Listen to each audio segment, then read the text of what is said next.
This is a statement in Isaiah basically saying the world is falling apart. Staring back at Israel, saying judgment is turned away backward and justice stands afar off. For truth is fallen in the street and equity cannot enter. What's a God to do? And he saw that there was no man, and he wondered that there was no intercessor. An intercessor basically means one who fills the gap.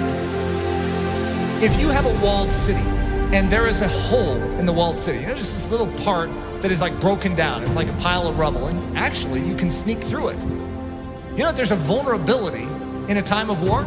If you have an enemy, what's an enemy looking for? The gate, to try and scale the gate? They're looking for breaches or holes in the wall. They're not stupid. They're not going to waste their time going through the front door when they can go through a side little broken down breach. So the enemy, by his very nature, is constantly watching the integrity of the wall. He's looking for holes.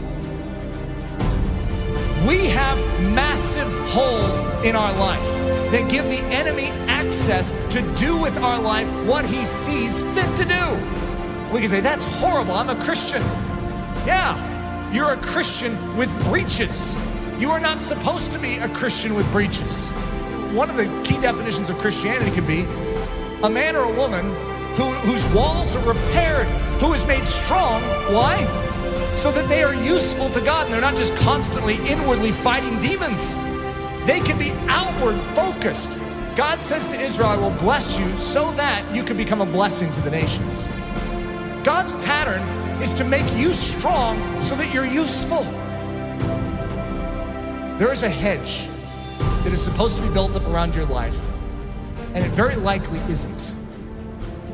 You need a strong man. You need someone who can step in and fight off that enemy to make you strong so that you can start focusing outward instead of on your own issues. Most of us as Christians, the church is so weak because we have literally less than 1% of our time that is able to focus outward because we are so caught up in our issues and our difficulties. Even the healthiest among us, we have issues. We have difficulties, whether it's relational, whether it's financial, whether it's health, we have issues. And there's a dying world out there. You know that estimated 150,000 people died and went to hell today? Let's think about this. What did we all do about it? Did we take a step forward in beginning to do something about it? Or are we just stemming the tide from our life falling apart even more than it is? We are living on the defensive instead of the offensive. What we need is the same thing God was looking for back then. The walls are broken down.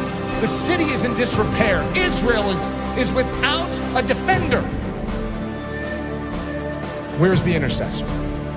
You know who Jesus Christ was? In a nutshell, he's the intercessor. He's the man who stands in the gap. He's the strong man who came and took the full blow upon himself so that we could gather our wits spiritually and awaken and say, I'm in. Thank you for rescuing me. Literally, he took the blow. Everything that was aimed right at you to absolutely decimate your life, he took it square on. Without even a whimper, he took it for the joy that was set before him because he valued you so much. He took the blow. See, one of the things that happens with the life of Jesus, we have a tendency to make him a mousy character. We have a tendency to diminish his manly strength. We are talking about the greatest warrior of all time. In the Old Testament, the term is Lord of Hosts, the captain of captains, the general of generals. And he's a general that led his troops into battle with his own life. He's the one that did it. All the rest of the army was cowering in the background. They couldn't fight this army, and he stood up single-handedly and defeated them. That is our intercessor. That is our king. And the same way that he stood for you then, I want you to know, he still stands for you now. When you behold the cross, and you behold the resurrected Christ, and when you behold the ascended Christ who sits at the right hand of the Father, you no longer will just remain where you are. you will say, God, do it all within me. For your glory, make me strong. Make me strong to give. God is looking for an intercessor, someone who will make up this breach.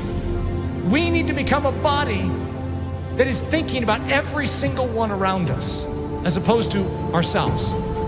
Coming to church going, I need to be prayed for this week. What about who can I pray for this week? Just a different mindset.